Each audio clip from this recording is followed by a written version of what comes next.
السلام علیکم ورحمۃ اللہ وبرکاتہ۔ میرے مسلمان بھائیوں، بہنوں، بیٹوں اور بیٹیوں، میں اولا مصطفیٰ ہوں اور آپ دیکھ رہے ہیں میرا چینل پیام اسلام۔ اللہ اور اللہ کے رسول کا پیغام آپ تک پہنچانے کی کوشش کرتا ہوں۔ آج کا ہمارا سبق سورۃ توبہ آیت نمبر 53 تا 55 پر مشتمل ہے۔ اعوذ باللہ من الشیطان الرجیم، بسم اللہ الرحمن الرحیم۔ قل انفقوا طوعا او کرہا لن یتقبل منکم انکم کنتم قوما فاسقین۔ وما منعهم ان تقبل منهم نفقاتهم الا انهم کفروا باللہ وبرسولہ ولا یأتون الصلاة الا وهم کسالى ولا ينفقون الا وهم کارہون فلا تعجبک اموالهم ولا اولادهم انما یرید اللہ لیعذبهم بها فی الحیاۃ الدنیا وتزہق انفسهم وهم کافرون۔ یہ آیت ان لوگوں کے بارے میں ہے جنہوں نے کلمہ تو پڑھ رکھا ہے لیکن ان کے دلوں میں ایمان راسخ نہیں ہوا۔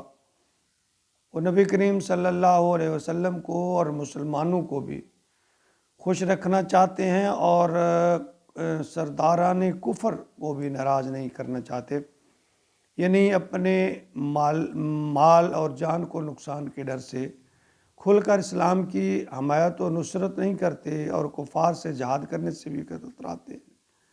تو ایسے لوگوں کو اللہ نے فاسق کہا ہے، کافر کہا ہے۔ دینی معاملات میں ان کی کاہلی اور سستی کو اللہ ناپسند فرماتے ہیں۔ یعنی سورۃ توبہ کے اس حصہ میں منافقین اور فاسقین کا ذکر ہے۔ فرمایا قل انفقوا طوعا او کرہا، کہہ دیجئے کہ تم خوشی سے خرچ کرو یا مجبور ہیں، یعنی نہ چاہتے ہوئے خرچ کرو۔ لن یتقبل منکم، نہیں قبول کیا جائے گا تم سے، انکم کنتم قوما فاسقین، اس لیے کہ تم نافرمان لوگ، فاسق لوگ ہو۔ یعنی اس سے یہ بات ثابت ہوئی کہ اللہ تعالیٰ منافقین اور فاسقین کی کوئی نیکی پسند نہیں کرتے۔ یعنی وہ ہیلے بہانے کرتے ہیں اللہ کی راہ میں اور جان چھڑواتے ہیں کہ بھئی ہمارے سے یہ چندہ وغیرہ تھوڑا بہت لے لو، بس ہم معذور ہیں، ہمیں رخصت دے دو، ہم نہیں جانا چاہتے، ہمارے حالات ٹھیک نہیں ہیں، ہماری مجبوریاں ہیں۔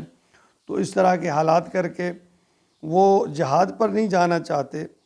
تو اللہ فرماتے ہیں مجھے ان کا کچھ چندہ یا ان کے پیسے ساز و سامان وہ بھی قبول نہیں ہے۔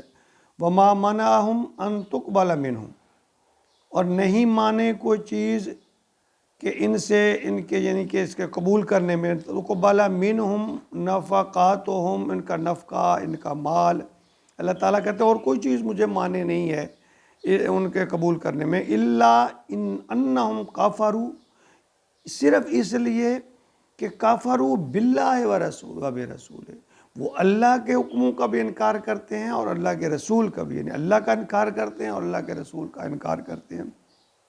اللہ فرماتے ہیں عملی طور پر وہ اللہ اور اللہ کے رسول کا انکار کرتے ہیں، اس لیے مجھے ان کی کوئی صدقہ خیرات، کوئی اللہ کے نام پر خرچ کرنا وہ کوئی قبول نہیں ہے۔ اور ساتھ ایک اور بھی بات بتا دی، اللہ نے فرمایا ولا یاتون الصلاۃ، وہ نماز قائم نہیں کرتے الا وہم کسالى، مگر سستی سے، کاہلی سے، بدل نخواستہ، ولا ينفقون، اور نہیں خرچ کرتے الا وہم کارہون، مگر کراہت کے ساتھ، بدل نخواستہ۔ یعنی اللہ فرماتے ہیں کہ اللہ اور رسول کا عملی طور پر وہ فرما بردار نہیں ہے، کیونکہ وہ نماز بھی ایسے ادا کرتے ہیں جیسے گلے سے بلا اتارنی ہو، بس ایک فرض پورا کرنا بوجھ سمجھ کر، اور اسی طرح اللہ کے نام پر جب خرچ کی باری آتی ہے تو اسی طرح یعنی نہ چاہتے ہوئے بھی نہ چاہتے ہوئے بس بدل نخواستہ خرچ کرتے ہیں۔ یعنی ان میں اخلاص کی کمی ہے، ذوق کی کمی ہے، اللہ کے رضا کی کمی ہے۔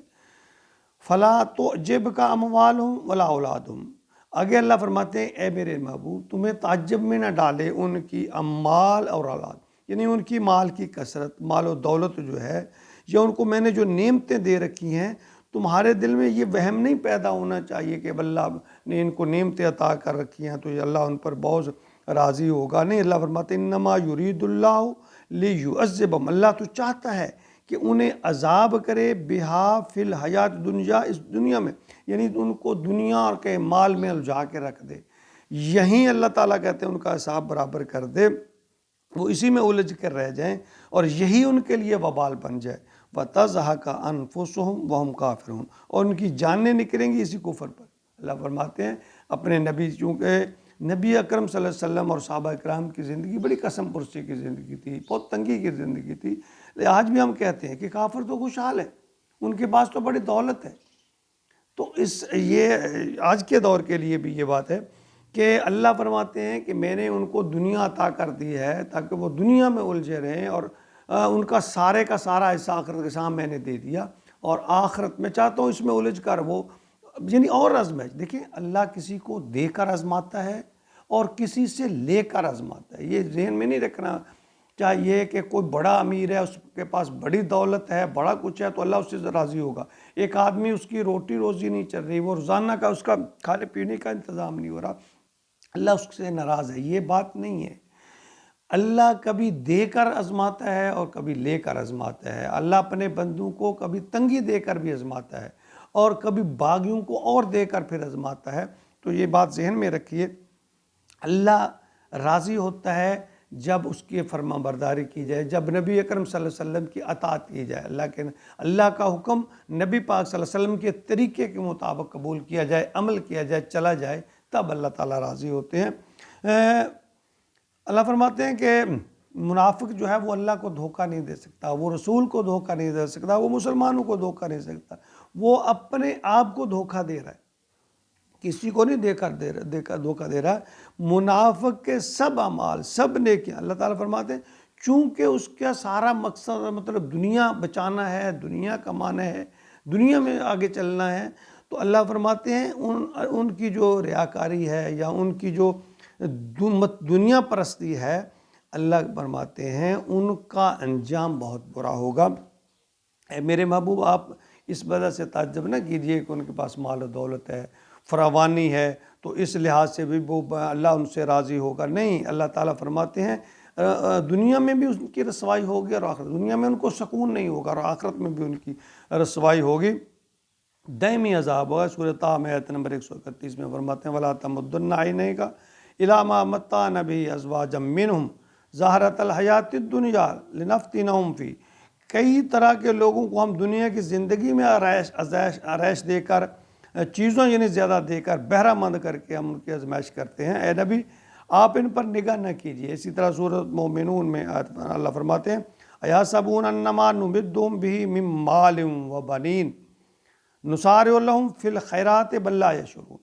اللہ فرماتے ہیں کیا لوگ خیال کرتے ہیں کہ ہم جو دنیا میں مال اور بیٹوں کی محتاط ہے ہمارے پاس بڑی اللہ تعالیٰ نے یہ کر دی ہے تو کیا یہ بھلائی پہنچی ہے؟ نہیں، اللہ فرماتے ہیں جلدی وہ سمجھ جائیں گے، اللہ تعالیٰ ان کی پکڑ کرے گا. وہ عقل و شعور نہیں رکھتے. یعنی مقصد یہ ہے اللہ یہاں کے قرآن کے ان آیات کا کہ بہتری، کامیابی، بھلائی کی کسوٹی یہ نہیں ہے کہ دنیا میں انسان کے پاس کتنا مال و دولت ہے، دنیا کے لحاظ سے وہ کتنا کامیاب ہے، کتنی مال اولاد ہے، مار بربے کوٹھیاں اس کی ہیں، کتنی جائیداد کا مالک ہے. یہ کسوٹی نہیں ہے الگ.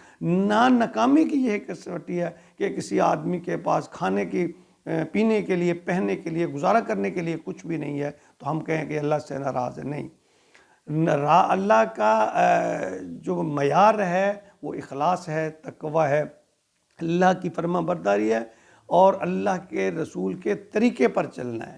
یہ کامیابی. جو لوگ اس چیز پر عمل کرتے ہیں، اللہ کی فرما برداری اور نبی پاک صلی اللہ علیہ وسلم کی اطاعت کرتے ہیں، یعنی اللہ کا حکم نبی پاک صلی اللہ علیہ وسلم کے طریقے کے مطابق پورا کرنے کی کوشش کرتے ہیں اور ان کے دل میں اخلاص ہے، ریاکاری نہیں ہے، اللہ کو راضی کرنا ہے، تو ایسے لوگ کامیاب ہیں. اللہ تعالی ہمیں ان لوگوں میں ہی شامل کرے. اللہم اجعلنا منہم، اللہم اجعلنا منہم، اللہم اجعلنا منہم، آمین یا رب العالمین.